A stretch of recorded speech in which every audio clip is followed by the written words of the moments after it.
Dialogar y vincular historia de la Iglesia, espiritualidad cristiana y la pastoral, la praxis de la Iglesia, especialmente la catequesis, es el desafío que tiene este curso, que va a estar coordinado y dirigido por el Padre Carlos Ponza, sacerdote de una vasta trayectoria, especialista en historia de la Iglesia y en espiritualidad. Hoy necesitamos como vincular, no podemos andar con esquemas separados, historia, espiritualidad, pastoral. ¿Cómo lo podés hacer?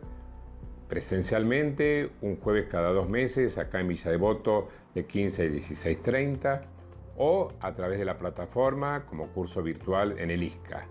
Lo importante es que descubramos que Jesucristo, ayer, hoy y siempre, puede iluminar nuestro presente.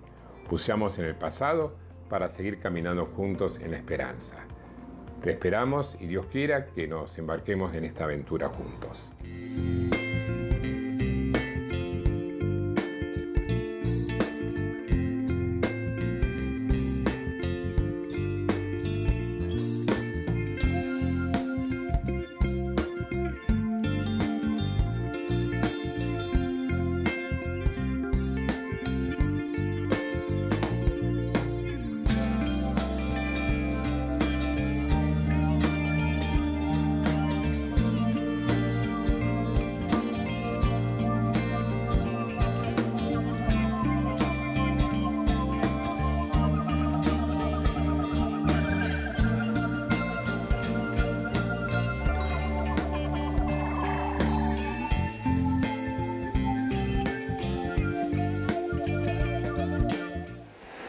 Buenas tardes. De parte del decano Padre Carlos María Gali y de toda la facultad queremos darles la bienvenida. Es una alegría abrir la casa para que cada vez más podamos sentirnos parte de una misma misión, cada cual desde el lugar en el cual el Señor nos ha llamado a servir. La reflexión teológica y la comunicación de la fe tienen que alimentarse mutuamente a partir de la palabra que tiene que ir siendo escuchada y resonar a partir de la experiencia vivida. Bienvenidos. Añado además personalmente el gusto de recibirlo a Carlos, con quien hemos compartido tantas cosas lindas en otros tiempos y seguimos compartiendo. Bienvenidos, que disfrutemos juntos. Gracias. Pidámosle a Dios que nos acompañe e ilumine en lo que vamos a compartir en esta tarde. En el nombre del Padre, y del Hijo, y del Espíritu Santo. Dios te salve María, llena eres de gracia, el Señor es contigo. Bendita tú eres entre todas las mujeres, y bendito es el fruto de tu vientre, Jesús. Santa María, Madre de Dios, ruega por nosotros pecadores, ahora y en la hora de nuestra muerte. Amén. Ave María Purísima. Bueno, buenas tardes a todos. Un gusto compartir con ustedes en esta misión que varios de ustedes tienen, transmitir la fe a través de la catequesis. Y otros que quizá tienen interés, además de esto, conocer un poquito más de cerca algunos aspectos de la riquísima vida espiritual en la historia de la Iglesia Católica. Voy a decir, antes de entrar en el tema que en esta tarde desarrollaremos, que son algunos rasgos de la espiritualidad cristiana en los primeros siglos de la Iglesia, recordarles que cuando hablamos de espiritualidad, nos estamos refiriendo a ese don, ese flujo de la vida del Espíritu en el corazón de cada uno de los creyentes y en la comunidad creyente. El Espíritu de Dios que se derramó y se sigue derramando en la humanidad. Y por lo tanto, cuando nosotros a lo largo de este curso vamos a hablar de la historia de la espiritualidad, estamos diciendo que cuando Dios derrama su Espíritu, el Espíritu del Señor, el Espíritu de Jesucristo, el Espíritu del amor del Padre derramado en nuestros corazones, se encarna en la historia, en vidas humanas concretas. Y uno de los aspectos de la vida humana es esto, la historia. Somos seres históricos. Esto significa, cuando hablamos de espiritualidad cristiana, que todos los cristianos, desde el momento de la muerte y resurrección de Jesús y a lo largo de los siglos, hemos creído lo mismo. El misterio de Cristo que murió por nosotros, resucitó por nosotros, derramó en nuestros corazones el Espíritu Santo, nos incorporó en un pueblo, su cuerpo místico, la Iglesia. En fin, y así podríamos desarrollar todos los temas que tienen que ver con los núcleos centrales de la fe. Todos los cristianos a lo largo de los siglos hemos creído lo mismo, sustancialmente lo mismo. Pero a lo largo de los siglos, la profundización, la vivencia de lo que creemos, ha tenido como distintos acentos, se ha revestido de ciertas características. Entonces, el modo, por ejemplo, como un cristiano en el siglo II celebraba o miraba el misterio de la Eucaristía, ha sido distinto a como un cristiano que confiesa la misma fe, la presencia de Jesús muerto y resucitado bajo la apariencia del pan y del vino en el medioevo, creyendo lo mismo, lo vivió y lo celebró de manera diferente. O la devoción, o el amor, o la figura, la presencia de la Virgen María en el contexto de la fe, en la presentación de la fe, bueno, ha tenido un modo de ser rezado, celebrado, vivido devocionalmente, por ejemplo, por el pueblo de Dios, de un modo en la época del Renacimiento, y de otro modo en el periodo de la Ilustración, o nosotros hoy en día. Es decir, la fe, el don de Dios, es un don que se encarna en hombres y mujeres que vivimos en la historia. Trasciende la historia, pero está profundamente involucrado en la historia. Y conocer esta historia es como si nosotros conociéramos la historia de nuestra familia.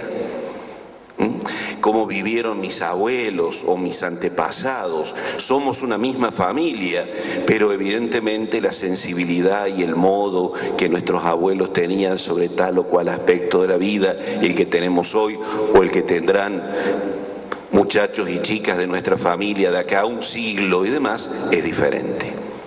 Hay una identidad en la base, la misma, y sin embargo las expresiones, las sensibilidades, los aspectos son diferentes. Hoy vamos a detenernos en cómo vivenciaron, vivieron, qué aspectos tocaban fuertemente la vida de los primeros cristianos. Tras el misterio de la Pascua de Jesús, ¿no? La muerte y resurrección del Señor, y sobre todo de esta explosión de vida, por así decirlo, que fue el misterio de Pentecostés, la palabra de Dios nos narra que el Evangelio comenzó a propagarse por todo el mundo. Algo de esta propagación de la fe en los primeros, en las primeras comunidades que van naciendo, los podemos ir descubriendo, tomando conciencia de esto en el libro de los Hechos de los Apóstoles, en las cartas de Pablo. Cuando Pablo empieza a hablar, bueno, dirige estos mensajes movido por el Espíritu Santo, Pablo escribe y ahí empezamos a conocer cómo el Evangelio, que nace la iglesia, que nace allí en el contexto de Jerusalén, comienza a trasladarse ese misterio de fe y de amor, comienza a expandirse por todo el mundo. Aunque no podamos decir fue primero acá que allá, llegó primero a Corinto que a tal población de la Hispania de aquella época, España o Roma. En realidad no interesa en los textos, por ejemplo, de los Hechos o las cartas decir necesariamente cómo llegó, pero sí vamos sabiendo que el Evangelio fue siendo sembrado, se fue sembrando hasta los confines de la tierra, del mundo mediterráneo, evidentemente. Es decir, cuando el cristianismo se expande en lo que hoy es fundamentalmente Europa y el Asia Menor. Bien, pero en esto, además de lo que pueden decirnos los evangelios, los hechos de los apóstoles, las cartas de los apóstoles y demás, también nos ayuda la arqueología. Claro, porque los arqueólogos en las excavaciones han ido descubriendo, por ejemplo, restos de construcciones probablemente del siglo II, del siglo III, donde por la decoración o algún detalle podríamos decir, aquí se reunía una comunidad cristiana, por ejemplo. No está mencionado en ninguna obra, pero el hecho de encontrar estos restos arqueológicos, y no uso la palabra iglesia, porque a nosotros hoy decir iglesia la imaginamos con un techo a dos aguas, una cruz, campanas y demás, eso no existe en los primeros siglos, sino casas de culto o habitaciones de una familia en la cual la comunidad se reunía a escuchar la palabra, a la fracción del pan, a la Eucaristía y a la celebración, por ejemplo, del bautismo. Pero sí consta que el cristianismo se fue expandiendo. Y nos queda esta pregunta: ¿cómo se expandía el Evangelio? Y acá es un rasgo típico de los primeros cristianos. Hoy nosotros cristianos del siglo XXI decimos, bueno, los obispos han escrito una carta pastoral, han diseñado un plan pastoral determinado, han elaborado, bueno, ¿cuál era el plan pastoral que tenían los primeros cristianos? Ninguno. Y sin embargo el cristianismo se expandía. ¿Cómo? Boca a boca, testimonio a testimonio, de un corazón creyente que ardía de tal manera que esa chispa de amor, de fe a Jesús, amor a Jesús, fe en Jesús, eso se expandía de uno a otro. Y cuando un cristiano, ustedes piensen en quizá nuestros abuelos, nuestros tatarabuelos, algunos de ellos inmigrantes, ¿no? Cuando vinieron y que guardaron en sus bolsas, en sus baúles, guardaban la foto de sus antepasados, algunas cosas cariñosas que le recordaban su tierra. Bueno, también los cristianos, al moverse en distintas partes del mundo, llevaban en la bolsa, entre comillas, de su corazón, su amor ardiente a Jesús, su fe en Jesús. En un mundo que no conocía a Jesús, en un mundo pagano, en un mundo que tenía muchos dioses, con minúscula, en un mundo politeísta, eso significa la palabra, que tenían muchos dioses, que no conocían el mensaje de esperanza del Evangelio.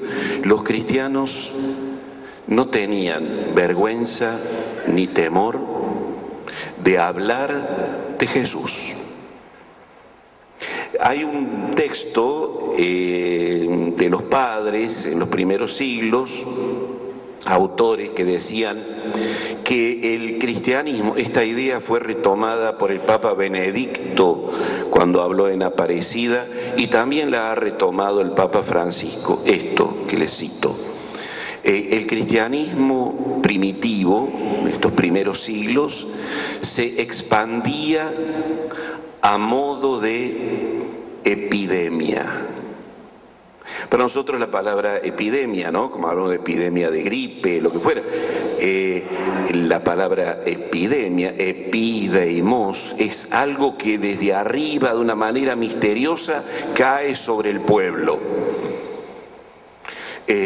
Si yo estornudo, y estornudo fuerte, y lo hago con poco cuidado y demás, y salta eso hacia vos, en una de esas te llevas también algún virus, lo que fuera, de gripe. ¿Por qué? Porque saltó de mí hacia vos, y hablamos de la epidemia de gripe, por ejemplo. Bueno, algo así, esa imagen, ¿no? De algo que salta desde lo profundo, desde las entrañas de mi vida, salta hacia otro y queda contagiado de Jesús. Ese contagio de aquel en quien yo creo y a quien yo amo. Porque no era una doctrina, por así decirlo, elaborada, como luego la Iglesia lo va a ir elaborando y desarrollando a lo largo de los siglos. Es fundamentalmente hablar de alguien. Y ese alguien, conocido y amado, en quien encontré el sentido profundo de mi vida, es Jesús. El mundo pagano, el mundo de los siglos 1, 2, 3, el mundo greco-romano de aquel entonces, era un mundo, según lo que comentan algunos autores, bastante desesperanzado.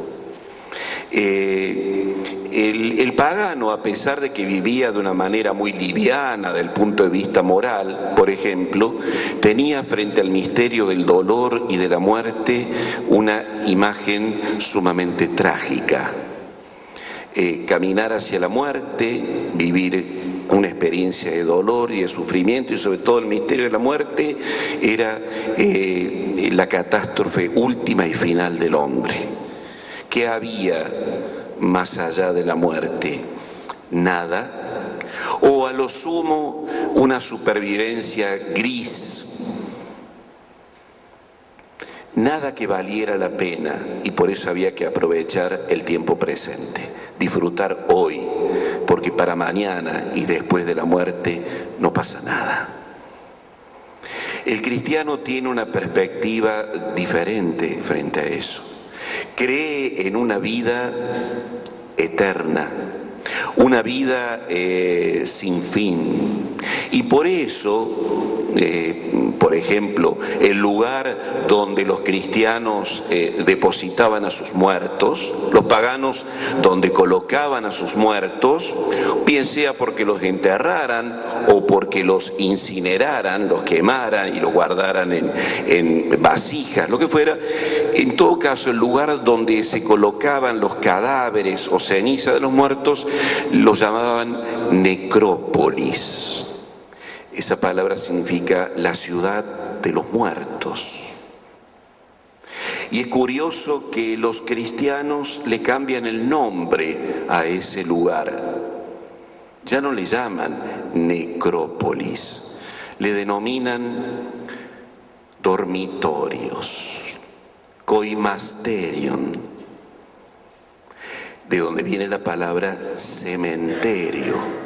Es el lugar de los que están durmiendo, porque un día resucitarán al modo de Jesucristo. Ya viven, pero resucitarán gloriosamente, porque con Cristo y en Cristo el cristiano ha vencido la muerte.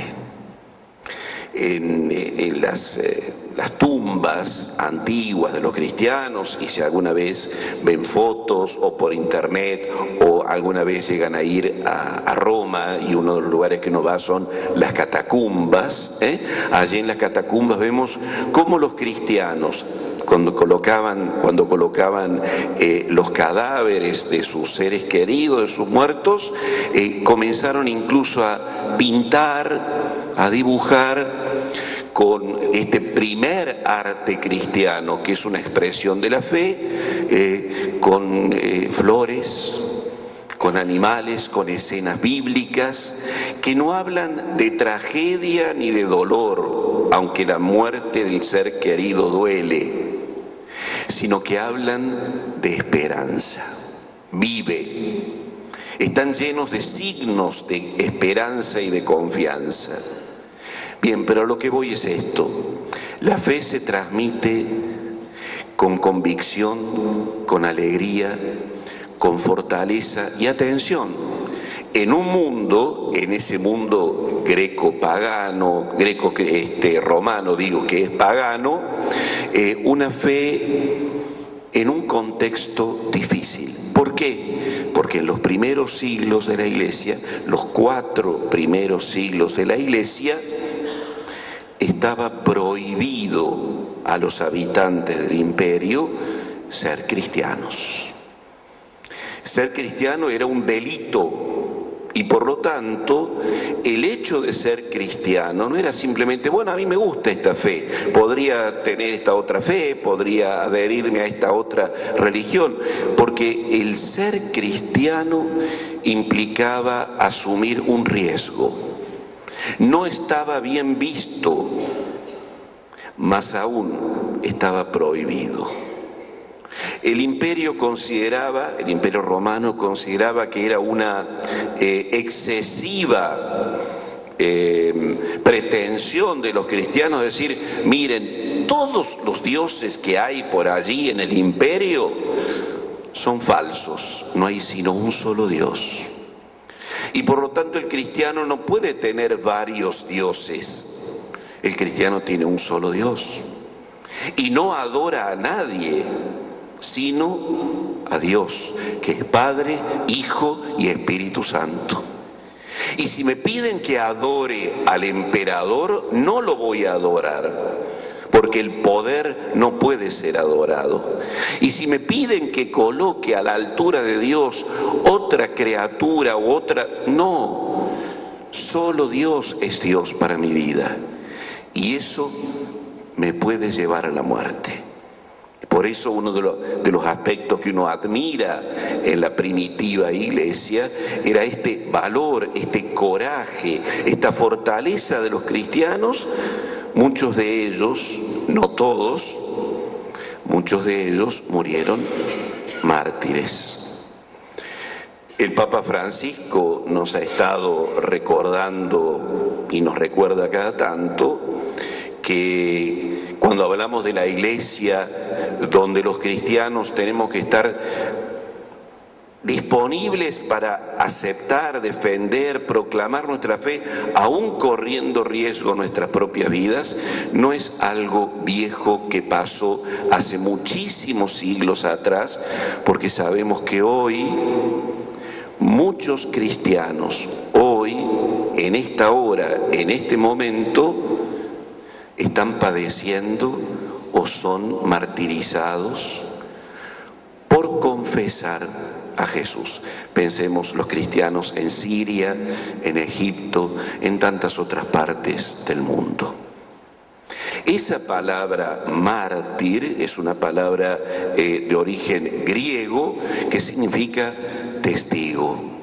Es el hombre, la mujer que testimonia a Jesús. Yo creo en Jesús. Cuando un cristiano era denunciado y tenía que ser llevado preso, lo llevaban preso, la intención era que el cristiano apostatara, vale decir, renunciara a su fe. Me llevaban, me castigaban, me ponían delante de la imagen de un dios o de una diosa o de los emperadores y demás, y la única pregunta era esta: ¿usted es cristiano? Nada más. No me preguntaban, ¿y dónde vive? ¿En qué trabaja? ¿Es bueno? ¿Usted roba? ¿Usted miente? No, la pregunta era esta: ¿usted es cristiano? Sí.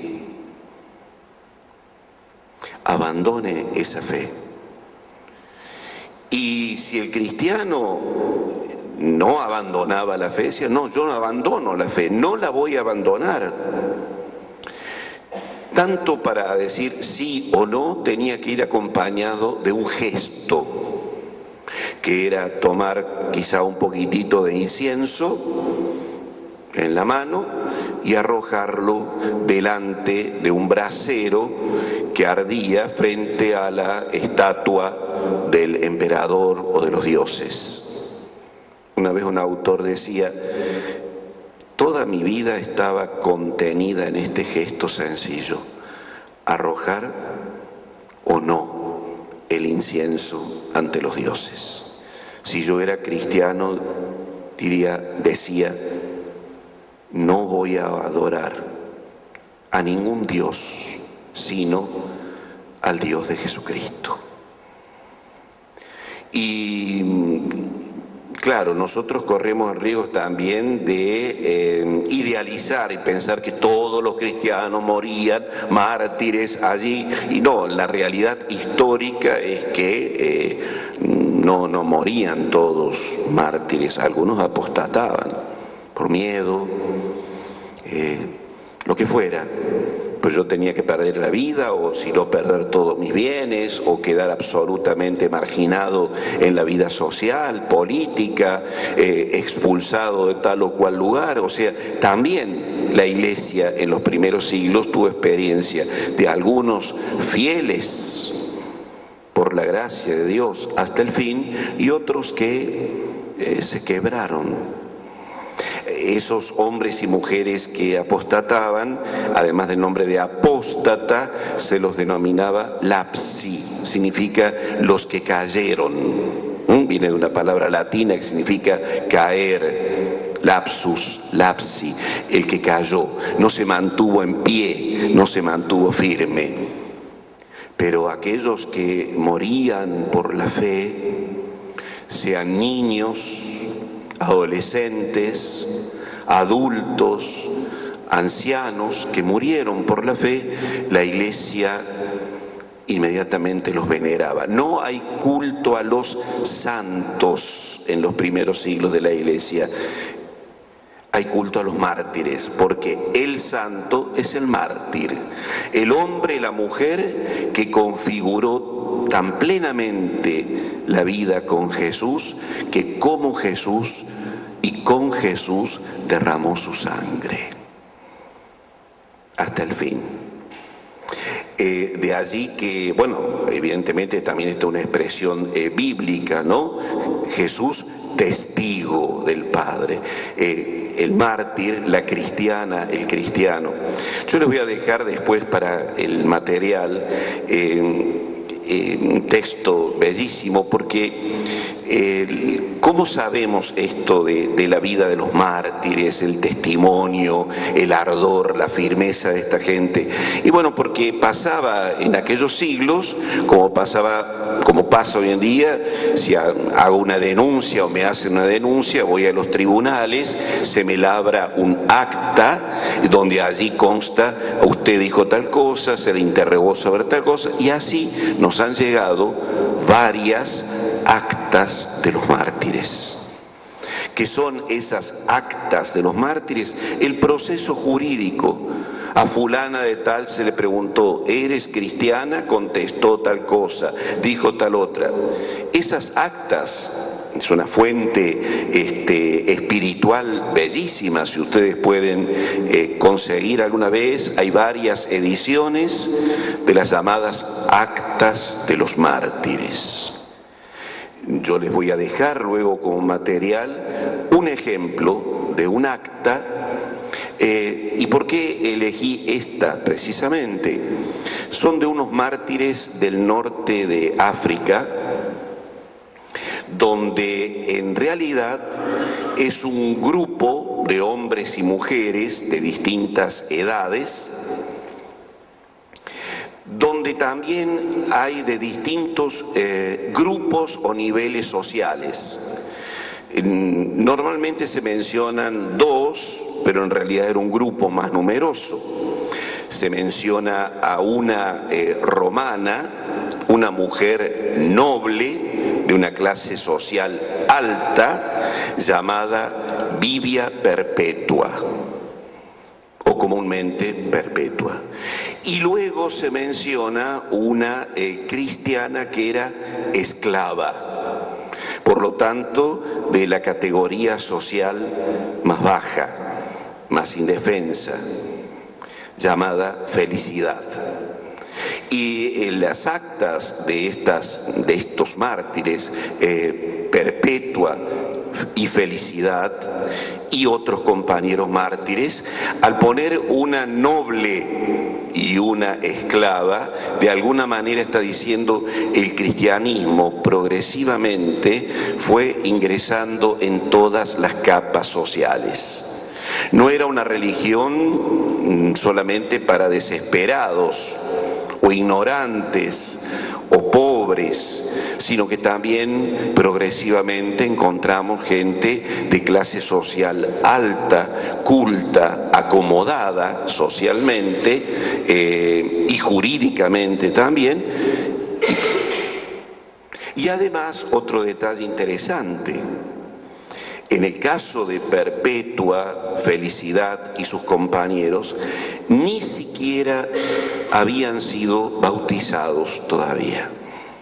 Estaban preparándose para el bautismo, cosa que también era condenada por el imperio. No solamente el cristiano ya bautizado, sino aquel que se preparaba para hacerse cristiano.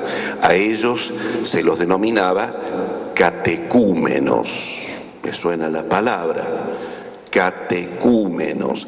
Y en ese grupo de catecúmenos, de hombres y mujeres preparándose para recibir el bautismo, alguien levanta la mano y dice a las autoridades: yo también voy con ellos, porque yo soy su catequista.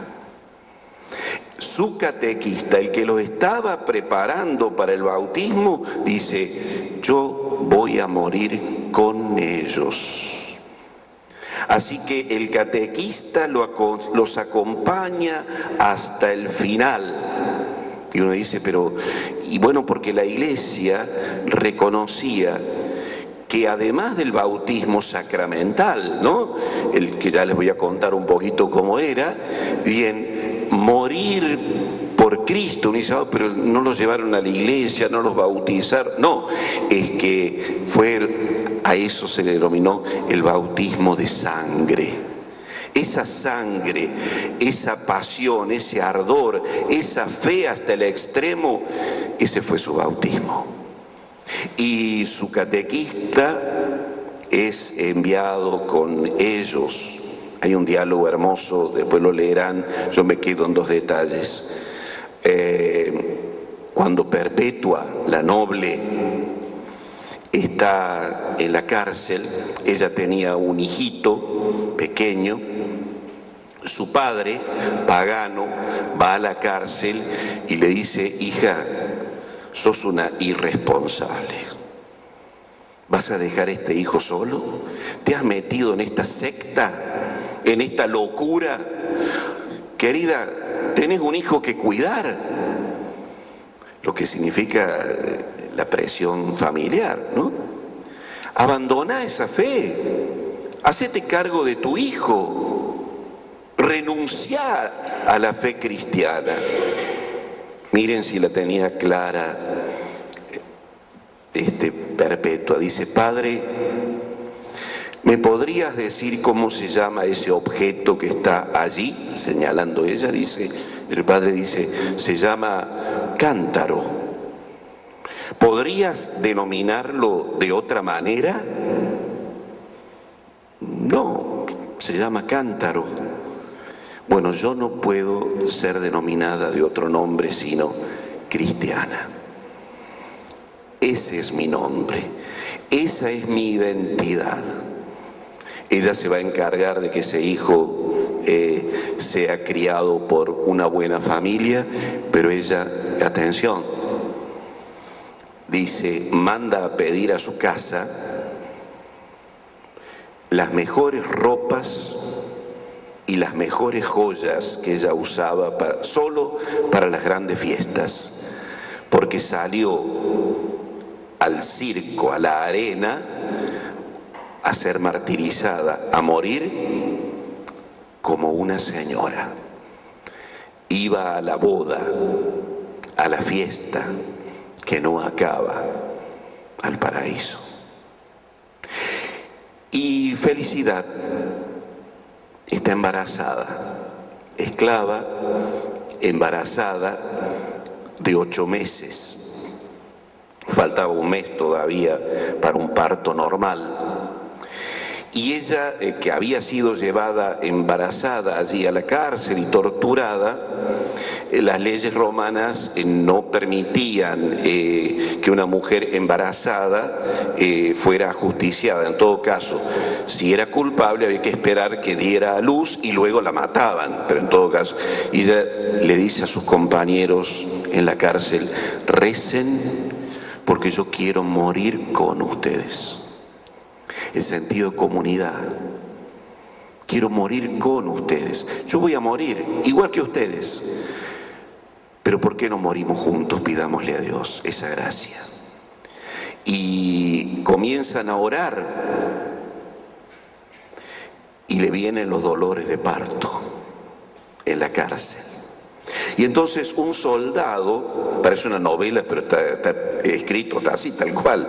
Un soldado está mirando la escena a Felicidad, viéndola gemir, padecer por ese niño que está pujando por salir. Y entonces el soldado, de una manera así como burlona, le dice, diríamos hoy: ¿y no te aguantas estos dolores y vos crees que te vas a aguantar allá cuando te tiren en la arena, que te maten los leones, lo que fuera? Y la mártir la tiene clara: ahora soy yo la que sufre, porque estos son dolores naturales, pero cuando yo esté en la arena habrá otro que me sostendrá por dentro. Ahora soy yo, es mi naturaleza.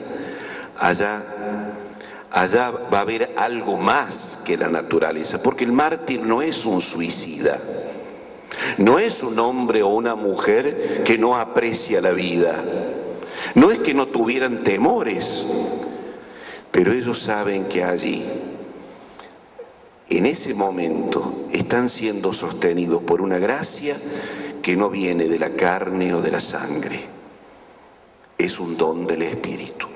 Por eso la Iglesia, aún hasta el día de hoy, considera que el carisma, el don más grande y alto que puede conceder el Señor a un cristiano es el martirio. Hasta tal punto que si alguien con fama de santo se comprueba que ha muerto mártir, la Iglesia no pide milagro para beatificarlo. El milagro fue haber dado la vida. Es el carisma, el don más grande. Por eso los cristianos, y cuando vayamos a las catacumbas, veremos que los cristianos querían ser enterrados cerquita de la tumba del mártir.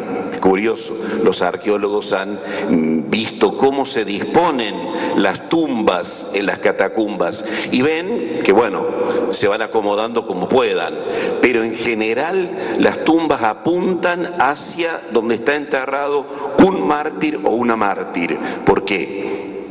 Porque cuando Cristo vuelva y resucitemos, yo quiero estar cerca de Él para que interceda por mí. Esta convicción, esto que decimos, creo en la comunión de los santos. Los santos interceden por nosotros. No solamente es un ejemplo, el ejemplo del hombre, de la mujer fuerte, que no temió en ser testigo de Cristo, pero también, además del modelo, el santo, la mártir, el mártir que intercede por mí delante de Dios. Eso ha estado siempre en la vida de la Iglesia, y así lo vivían y lo expresaban estos primeros cristianos.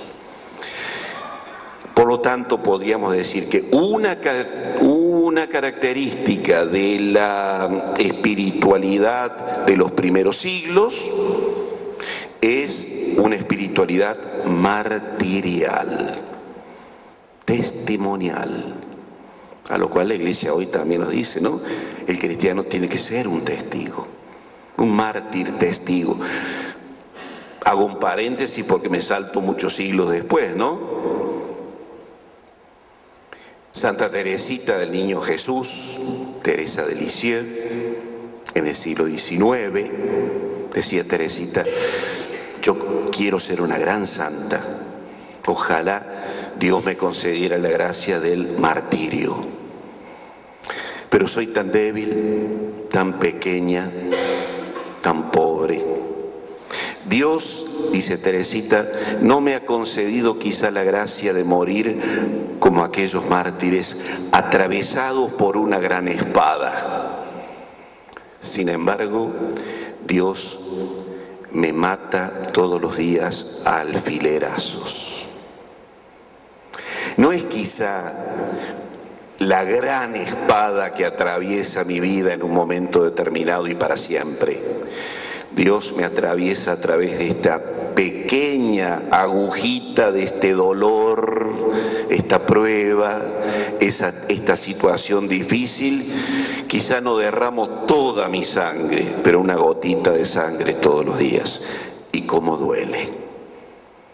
Por eso no es que haya que pensar que la vocación al martirio que todos tenemos se restrinja solamente a aquel modo de vivir el martirio, porque cuando la Iglesia nos dice el cristiano tiene que ser un testigo, tiene que ser un mártir, nos está diciendo acá jugate por la verdad, decí la verdad, no mientas, acá no eludas el servicio, no seas perezoso. Y eso no cuesta menos, a veces puede costar mucho, ofrecerme, hablar, exponerme, estar. Bien, volvemos a los primeros siglos, porque se trata de eso. Otro rasgo muy importante, ya lo he insinuado, en los primeros siglos es la espiritualidad o la centralidad, mejor dicho, de lo cual brota un rasgo espiritual fuerte, la centralidad del bautismo. Porque bautizarse significa sumergirse, ser sumergido, ser empapado, ser transformado. ¿Cuál, dirán los primeros padres, por ejemplo, San Agustín? ¿Por qué nos llamamos cristianos? Porque cuando nos hemos bautizado, la fe y el bautismo nos convierten a cada uno de nosotros en otros Cristos. Esta expresión de otro Cristo, con el paso de los siglos prácticamente en algún momento va a quedar ceñida a describir al sacerdote. El sacerdote es otro Cristo, alter Christus. Pero en los primeros siglos no. Alter Christus, otro Cristo, es todo bautizado. Por eso nos llamamos así, otros Cristos, bautizados, somos Christianoi, ungidos. Nombre que ya aparece en los Hechos de los Apóstoles, un nombre, porque ¿cómo nos llamamos los que seguíamos a Jesús? ¿Qué nombre teníamos? Los que seguían el camino, pero en un momento, y no sabemos a quién, en una comunidad, actualmente en Turquía, en aquel momento en el ámbito de Siria, en el Imperio Romano, en Antioquía, los discípulos de Jesús comenzaron a ser conocidos con el nombre de cristianos, ungidos, seguidores del ungido del Cristo, pero también ungidos. Y nos ungió Dios, nos llenó de su amor y de su gracia en el bautismo.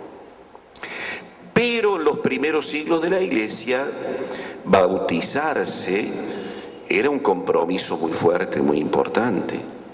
No solamente porque, ya se lo dije, bautizarse significaba, y bueno, pongo en peligro mi vida o la de mis seres queridos, sino porque hacerse cristiano, bautizarse, no era solamente tener una religión nueva. Bueno, yo antes adoraba a Isis, adoraba a Júpiter, adoraba a Atenea, ahora adoro a Jesús. No era adherirse a una religión en el sentido externo o institucional.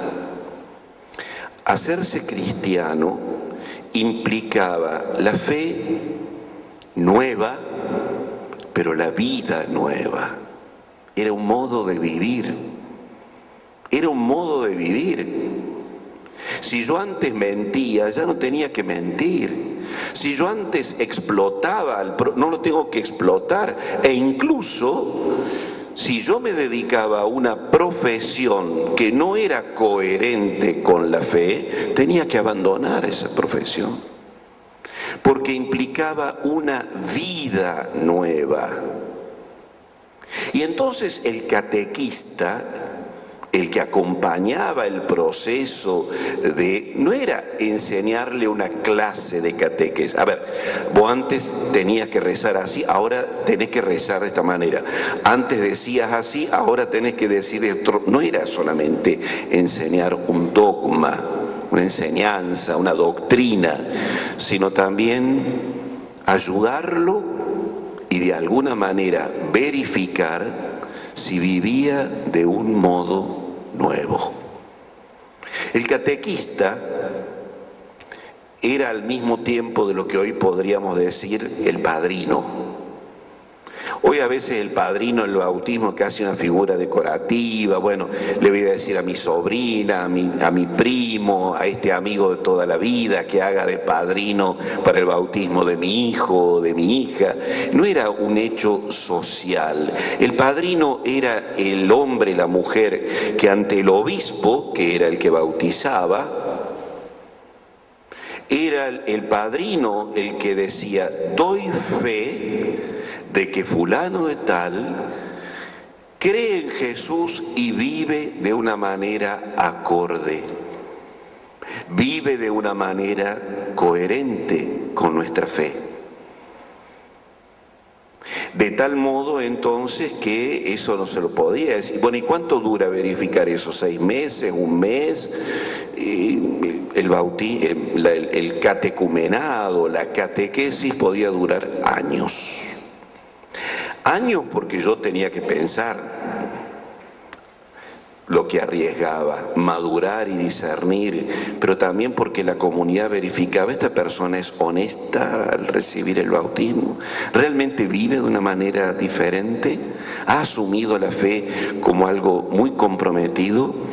El bautismo era un signo muy fuerte. La Iglesia no bautizaba todos los sábados ni 2 veces al mes, bautizaba una sola vez al año, la noche de Pascua, la vigilia.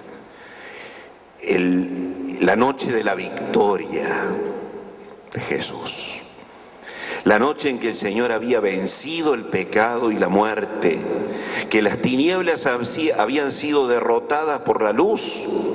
Y les cuento, nos llegan testimonios de los primeros siglos, no quiere decir que todos fueran igual, pero hay testimonios interesantes de el modo de bautizar. Era una celebración realmente cargada de una simbología muy, muy grande, muy profunda.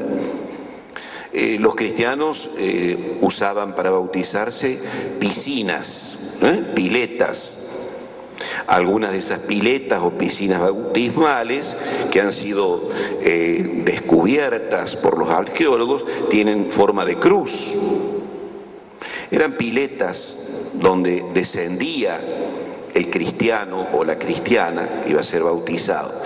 Normalmente el bautismo era por inmersión, este misterio de sumergirse de alguna manera como un símbolo del que desciende, del que muere y emerge, surge, renace, desciende y sube. Eso es la Pascua, ¿no? El misterio del abajamiento y de la resurrección y de la vida. Pero el catecúmeno en esa noche, antes de descender, hay testimonios hermosos en esto, lo hacían parar sobre unas pieles de animales. Unas pieles de animales. Y ya les cuento por qué. Y mirando hacia el oeste, el lugar donde desaparece la luz, el lugar de las sombras, mirando hacia el oeste, el cristiano renunciaba al pecado, al demonio, al mal, renunciaba a la oscuridad. ¿Por qué parado sobre unas pieles de animales? Acá tiene un eco bíblico, ¿no? Cuando Adán y Eva pecan, se cubren con unas pieles de animales. Es la condición pecadora.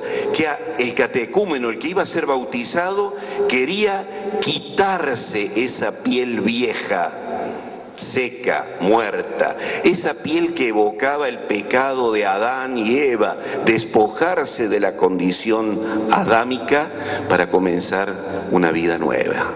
Y entonces, pisoteando las pieles de animales, renunciaba al pecado, a la muerte, al demonio, a la mentira. Y luego los hacían girar hacia el este, el lugar de donde sale el sol. Atención, girar, una palabra que vamos a escuchar mucho en el tiempo de la Cuaresma, porque convertirse es dar un giro a la vida. El cristiano había pasado de mirar y estar apuntando hacia la oscuridad, en un momento determinado había dado un giro en su vida hacia la luz, hacia el oriente, hacia el lugar donde sale el sol que nace de lo alto, figura de Cristo. Y mirando hacia el este, el cristiano confesaba la fe. Creo en Dios, creo en Cristo, creo en el Espíritu Santo, creo en la Iglesia, creo en la vida eterna. Y entonces, desnudos, eran sumergidos en la pileta bautismal. La imagen de la desnudez, el niño, la infancia espiritual, sumergidos allí en esta agua renovadora, vivificadora, el agua y el espíritu, nacer del agua y del espíritu. Y luego cuando emergían de la pileta bautismal, hechos cristianos, se los revestía con una vestidura blanca, una túnica. Ustedes que han sido sumergidos en Cristo, han sido revestidos de Cristo, dice San Pablo. El cristiano era revestido con una vestidura blanca, el color de la resurrección, el color de la luz, la transfiguración de Cristo. Cristo, sus vestiduras transfiguradas, blancas, brillantes. Y allí, una vez que había sido bautizado, allí se lo ungía. Hoy diríamos, recibía la confirmación. Se lo ungía, era confirmado. Y allí, una vez confirmado, porque era un grupo de cristianos, eran conducidos procesionalmente hacia el altar para participar por primera vez en la Eucaristía. Y se les ponía, antes de comulgar, se les daba un poquitito de leche y miel. Habían llegado a la tierra prometida. La tierra que emana leche y miel es Dios. Él es la tierra de la promesa. Habían llegado y por primera vez participaban en la Eucaristía. O sea, por eso en la primitiva iglesia no estaba fragmentada. Una cosa es bautizarse, otra cosa es hacer la primera comunión, otra celebración es la confirmación. No, toda la celebración, que era una sola, era la iniciación cristiana. Comenzaban a ser cristianos así, de manera plena y para siempre. Y digo la palabra, por primera vez participaban en la Eucaristía. ¿Por qué? No solamente porque comulgaban por primera vez, sino porque cuando eran catecúmenos solamente podían participar de la liturgia de la palabra. Se participaba en la misa, como si dijéramos hoy, bueno, escuchaban las oraciones, se hacía la liturgia de la palabra y demás, y luego eran, entre comillas, una palabra que nos suena a nosotros hoy, a nuestra sensibilidad muy fuerte, eran expulsados del lugar de oración porque no eran dignos de participar plenamente en los sagrados misterios. Así que era la primera vez, imagínense la emoción de esta gente, siempre tenían que irse después de la homilía, en todo caso de la liturgia de la palabra, y ahora por primera vez eran incorporados a la celebración de la Eucaristía. Es interesante todo el valor simbólico, el valor sacramental, litúrgico, celebrativo, que era. Por eso una buena celebración es una verdadera catequesis, una verdadera explicación de la fe, es un desarrollo. Lo que la Iglesia cree es lo que la Iglesia celebra. Y mientras lo celebre mejor, con esa riqueza de signos bien hechos, está catequizando, está anunciando. El bautismo era lo más fuerte. Digo bautismo para decir bautismo, confirmación, Eucaristía. Digo, la iniciación cristiana era lo más fuerte. No hubo una época dorada en la iglesia, o sea, qué maravilla ahora en aquella época, ¿no? Y hoy que estábamos contando. No, porque miren, todo tenía sus pros y sus contras. Este hombre, esta mujer se había preparado durante años para recibir la iniciación cristiana, para comenzar a ser cristiano. Había empezado una vida nueva, había realmente dado un giro total en esta configuración con Jesús. No se podía entender demasiado que un cristiano, después de haber sido bautizado, cayera nuevamente en el pecado.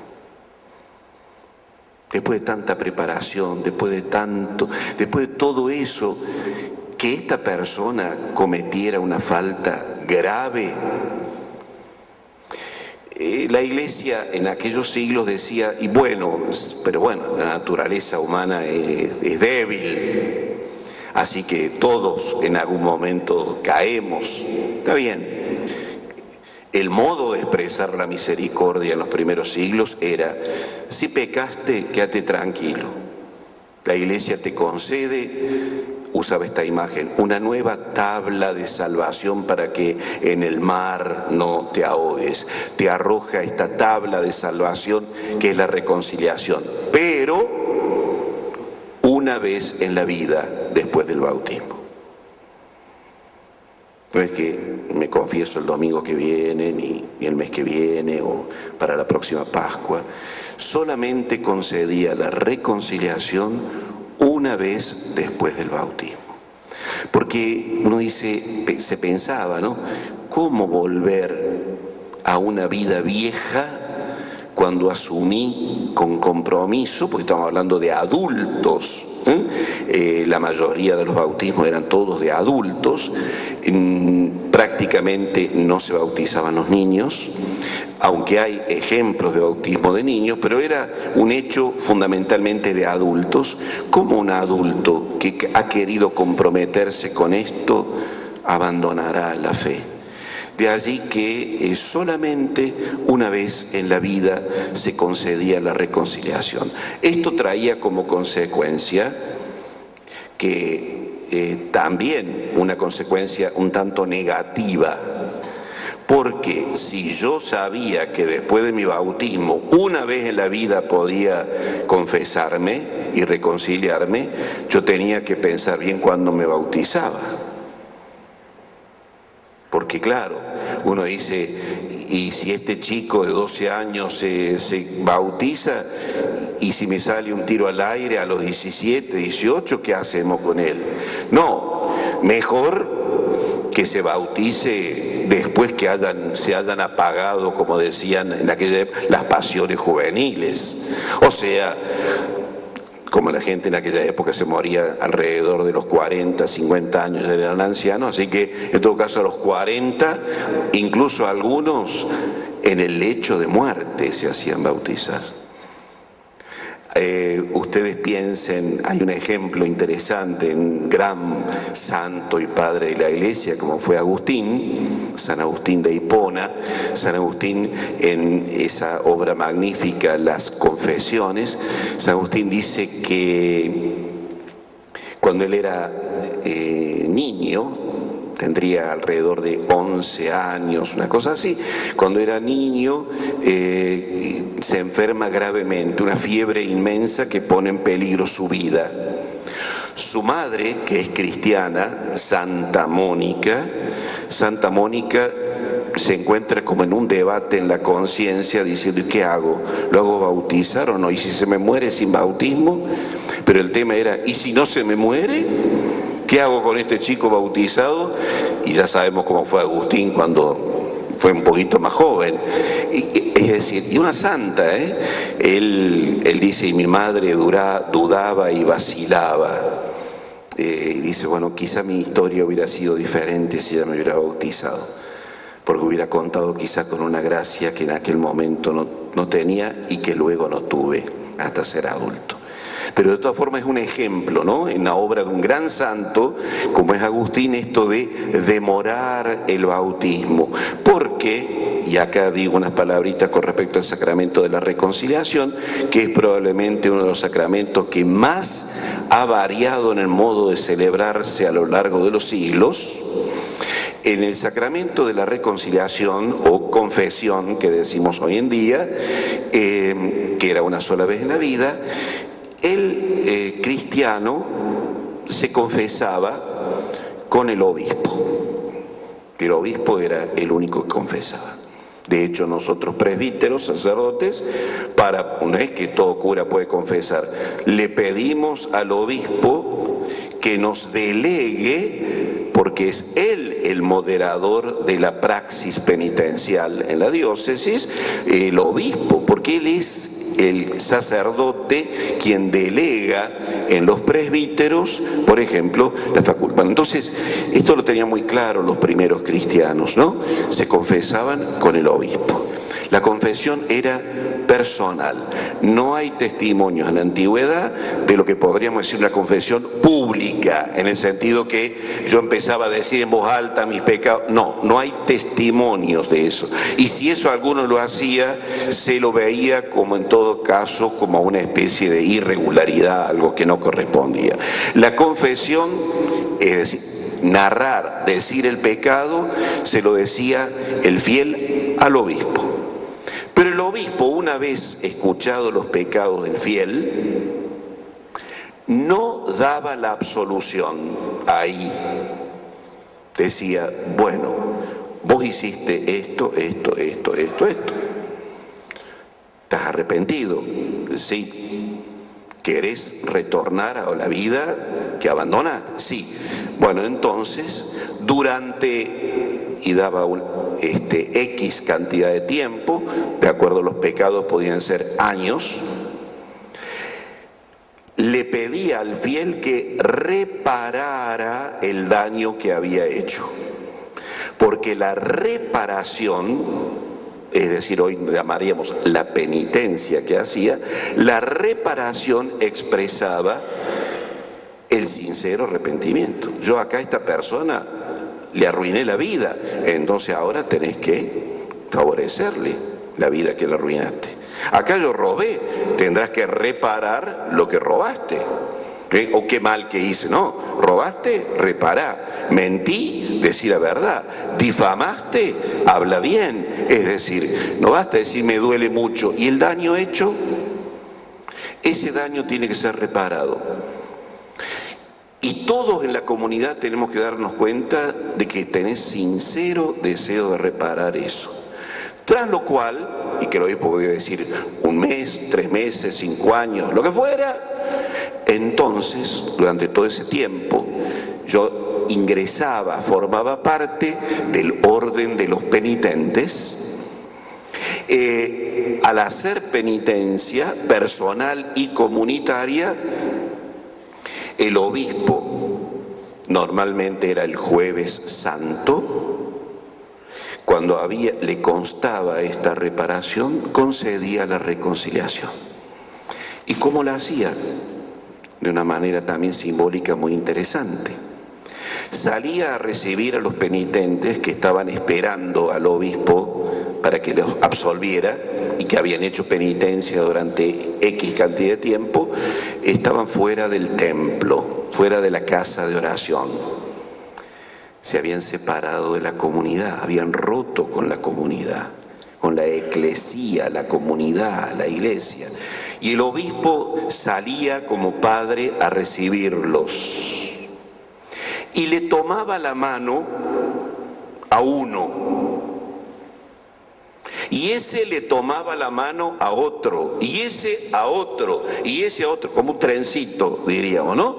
Y los incorporaba en el templo, como que el Padre que nos arrastra a la comunidad nos lleva de nuevo, y en el templo concedía, daba por la imposición de manos, daba la reconciliación sacramental para que en la vigilia pascual retornaran al sacramento de la Eucaristía. Porque el pecado, ahora hoy nos suena una palabra muy fuerte, ¿no? La excomunión. El pecado los había imposibilitado de comulgar, vivir, porque hoy para nosotros la primitiva iglesia tenía una conciencia muy fuerte en esto. La Eucaristía era signo de la comunión profunda de vida con Jesús. Yo había roto con Jesús. Jesús no había roto conmigo, yo había roto con Él. Y el signo era, si yo rompí con Cristo, no estoy en condiciones de comulgar.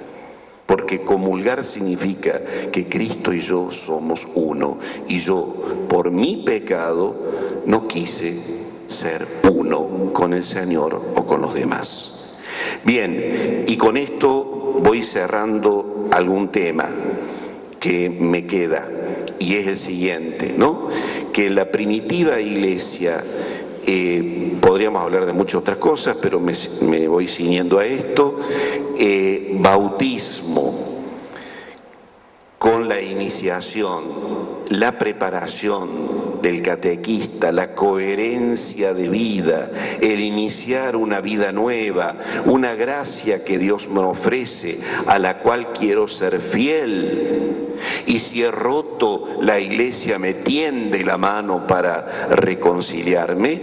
Bien, con todo esto plasma fuertemente la espiritualidad. No vamos a encontrar como... y había distintas escuelas de oración en la primitiva iglesia. La fe se nutría del contacto orante con la Biblia. Era la palabra, orada y celebrada. Podríamos decir que la espiritualidad de los primeros siglos brotaba de la vivencia sacramental, el contacto en primer lugar con la palabra, y ciertamente la espiritualidad sacramental y orante era vivida siempre en comunidad. La experiencia y la vivencia de la fe es esencialmente comunitaria. No vamos a encontrar dirección espiritual para alguien, charlitas para este grupo, no, era la comunidad. Todo en la primitiva iglesia se vivía en comunidad y en fraternidad. Es una fuente inspiradora la primitiva comunidad. Vamos a ver en otros encuentros algunas otras características enriquecedoras y en algunas cosas no tan enriquecedoras de cómo se fue viviendo en el medioevo, en la Edad Moderna y en otros periodos de la Iglesia. Muchas gracias. Perfecto. Porque yo le pedí si nos dejaba los últimos minutos. Nosotros lo que queremos hacer es tratar de dialogar. Historia, espiritualidad y nuestra praxis pastoral. No queremos mirar la historia como quien se pone nostalgioso para recordar tiempos pasados. Queremos vivir con pasión este presente, pero nutrirnos de la historia. Por eso, Carlos, se me ocurren hacerte dos preguntas mirando este presente, este desafío pastoral. Primero, ¿qué acentuación te parece que hoy, como Iglesia, tenemos que tratar de recuperar? ¿Alguna acentuación? Muchas de las cosas que has dicho nos han resonado, pero si tuvieras que remarcar alguna. Y segundo, al Papa Francisco le gustan mucho los verbos. Y nosotros a veces en la catequesis fuimos cambiando y utilizando distintos verbos. Por ahí decíamos dar catequesis, enseñar la doctrina, contagiar la fe, transmitir. Si tuvieras que remarcar algún verbo, podríamos decir una gramática pastoral, una acentuación y algún verbo que a la luz de la Iglesia que nos has hablado de los primeros siglos, ¿te parece que en este hoy quizás nos convenga estar atentos? Ya me olvidé de las preguntas. Bueno, empiezo por la segunda. Quizá a mí, de lo que conozco, de lo que he leído, me parece que esto que dije al comienzo, para la primitiva Iglesia, y en algo de esto hoy quisiera la Iglesia que viviéramos cada uno de nosotros, es contactar. No, pero claro que la palabra contacto, o sea, tengo mis contactos, ¿no? Virtual. No, el contacto significa el haber sido tocado, tocar. Tiene que ver con esto, quizá, ahora que lo veo al biblista Máximo de aquí, decir lo que hemos visto, lo que hemos escuchado, lo que hemos tocado acerca de la palabra de vida. Esa palabra de vida no significa el libro de la Biblia, es Jesucristo, es la palabra viviente de Dios. Eso se los anunciamos para que estén en comunión con nosotros, que es comunión con Cristo, es comunión con el Padre. Por lo tanto, me parece que la palabra hacer experiencia podría ser, ¿no? Hacer experiencia de un Cristo vivo. Y de un Cristo vivo, porque también, tiene un límite esta palabra hacer experiencia, porque en la primera Iglesia la experiencia no tiene la connotación individual que hoy tiene, ¿no? Porque en el subjetivismo, que va a ser un rasgo fuerte de la experiencia de Dios en la edad moderna, y hasta no, es decir, mi experiencia de Dios no es solamente mi experiencia de Dios, sino de un Dios que vive, que habita, que se hace presente en la comunidad. Hacer experiencia, tener contacto con el Dios vivo, o mejor dicho, dejar que este Dios vivo que quiera hacer contacto con nosotros, a través de nosotros, toque la vida de los demás. A mí me parece que eso es muy fuerte en la vivencia, en la vivencia de la primera comunidad. Y la primera no sé cuál es. La acentuación, ¿te parece? A mí me parece, y que luego va a ser un empobrecimiento posterior, ¿no? Toda la espiritualidad de los primeros cristianos es una espiritualidad bíblica. No se concibe la fe sin una asiduidad en la escucha, porque no es que todos pudieran leerla, pero sí era muy importante, pues la fuente de la espiritualidad cristiana, la palabra de Dios. Por lo tanto, no hay vida espiritual para ninguno de estos cristianos, sino porque han escuchado y guardado la palabra que intentan luego vivir. No viven de un libro X, de un autor, lo que escribió fulano de tal. No, no, es el libro que escribió Dios con su dedo. Y son los evangelios, principalmente los evangelios. Por lo tanto, es una espiritualidad fuertemente bíblica, de contacto orante con la Escritura. Eso es clave. No va a ser así, y vamos a ver por qué después, no va a ser así en los siglos posteriores. Pero de hecho todos los grandes santos, pastores, papas, obispos, todos los que hoy nosotros denominamos los padres de la Iglesia, no era que uno era especialista en catequesis, otro especialista en moral, otro especialista en dogma, no. Todos los padres de la Iglesia eran principalmente comentaristas de la Escritura.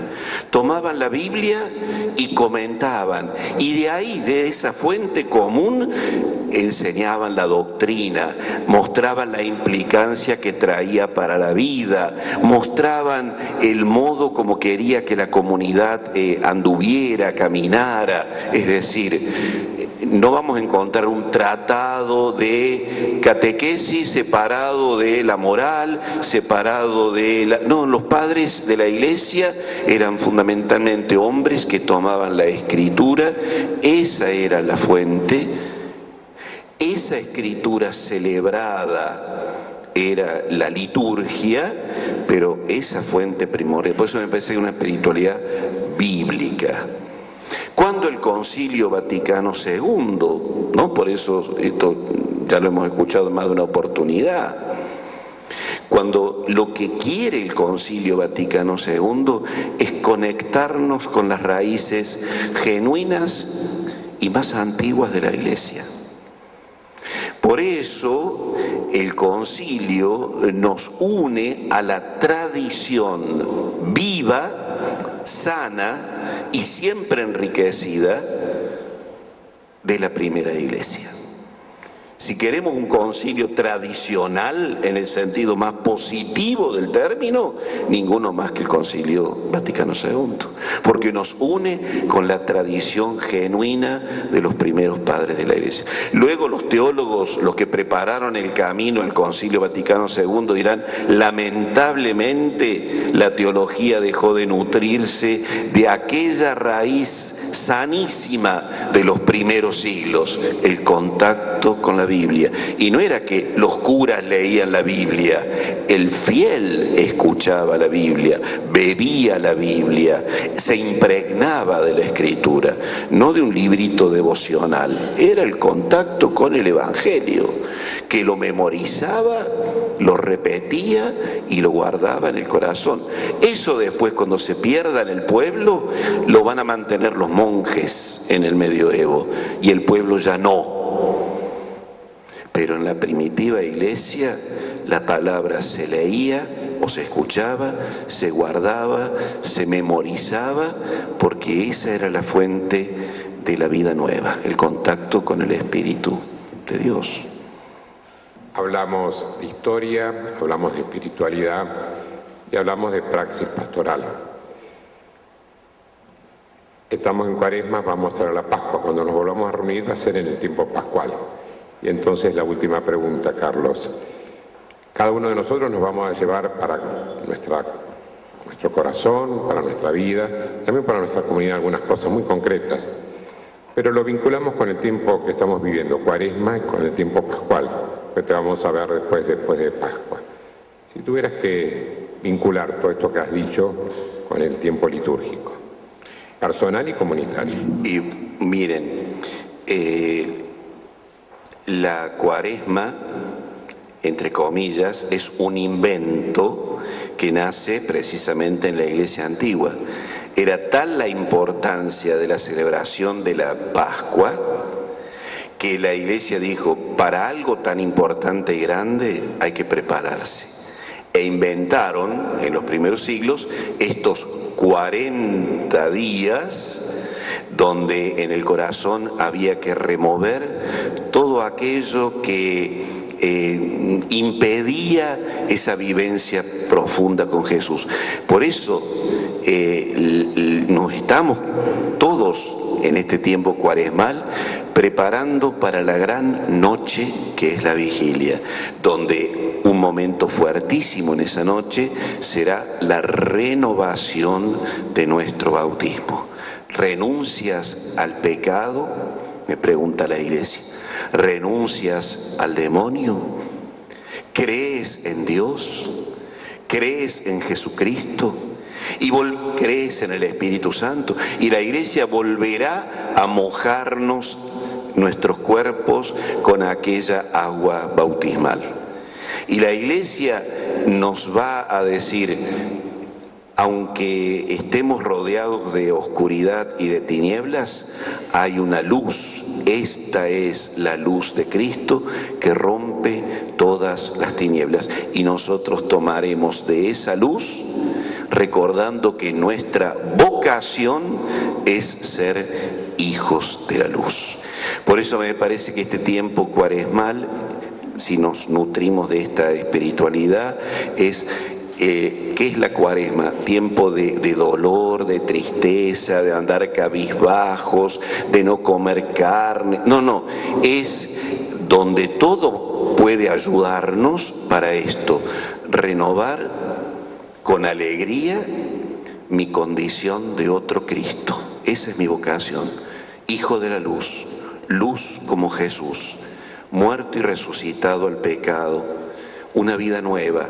Quiero remover los obstáculos. Y si tengo 40 días para ponerme en camino, tendré 50 días, la cincuentena pascual, para decir, porque allí, hacia allí desemboca mi vida. Nuestra vida es un misterio de luz, ¿no?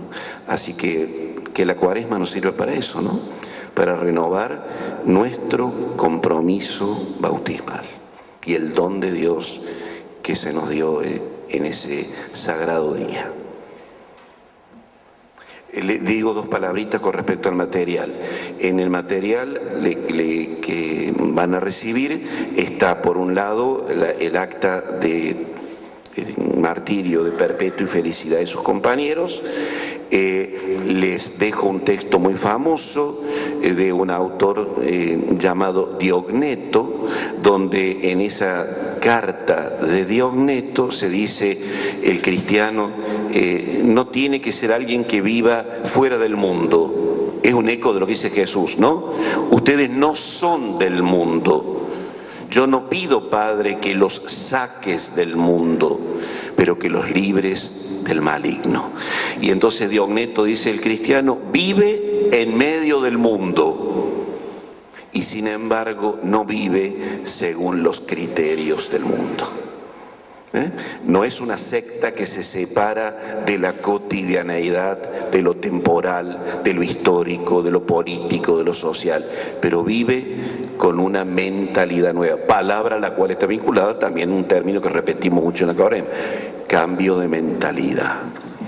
Y el tercer texto es un texto de un gran padre de la Iglesia, San Juan Crisóstomo, donde les dice a los cristianos: a ver, pongámonos de acuerdo, por favor respeten esta mesa, no esta, ¿no? La del altar, la de la Eucaristía, porque acá todo el mundo se acerca a comulgar, pero ¿y después qué? Fulano habla mal de Mengano, aquel otro murmura de este otro y demás. O sea que lamentablemente no hay coherencia entre lo que celebro y lo que vivo. Entonces no es eso lo que Dios quiere.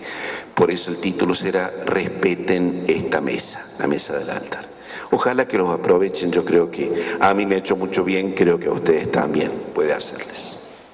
Me pareció interesante no presentarlo a Carlos, sino que dejarlo hablar, pero realmente es un lujo tenerlo. Claro, él es de Córdoba, viajó esta mañana, tiene que volver esta noche porque mañana tiene reunión con el obispo y los formadores. Él se ha especializado en espiritualidad, en Roma, y además se ha especializado en esta facultad en historia, en esos dos pulmones, y ha trabajado muchísimo en todo lo que es el proceso, la causa del padre Brochero, del cura Brochero. Así que, Carlos, te agradecemos enormemente. Va a ser una alegría saber que vamos a poder hacer este caminito. Recuerden, cada encuentro es una temática propia, por eso uno puede invitar a otros, porque ahora vamos a avanzar un poquito en historia. Y también, si alguna persona no puede hacerse presente, lo puede hacer virtualmente. Nosotros nos tomamos 2 o 3 días para hacer la edición, y entonces también hay personas que pueden hacer el curso virtualmente. Las modalidades van a ser un poco diversas. Así que nuevamente, Carlos, muchas gracias, y le pedimos a la Virgen, de un modo muy particular, que nos conceda vivir este tiempo de Cuaresma y poder todos juntos renovar el bautismo en la Pascua. Dios te salve María. Llena eres de gracia, el Señor es contigo. Bendita tú eres entre todas las mujeres, bendito es el fruto de tu vientre, Jesús. Santa María, Madre de Dios, ruega por nosotros pecadores, ahora y en la hora de nuestra muerte. Amén. En el nombre del Padre, del Hijo y del Espíritu Santo. Y en Gerardo le agradecemos a la facultad, que nos permite, como siempre, sentirnos en nuestra casa. A la salida le van a entregar el material, si alguno quiere también hay alguna publicación de Irija por ahí dando vuelta. Y bueno, nos vemos, si Dios quiere, el jueves 16 de mayo, que es el encuentro. Algunos de la comunidad de Soledad sepan que hoy el Padre va a celebrar con nosotros la Eucaristía a las 19. Muy bien, muchas gracias. Gracias.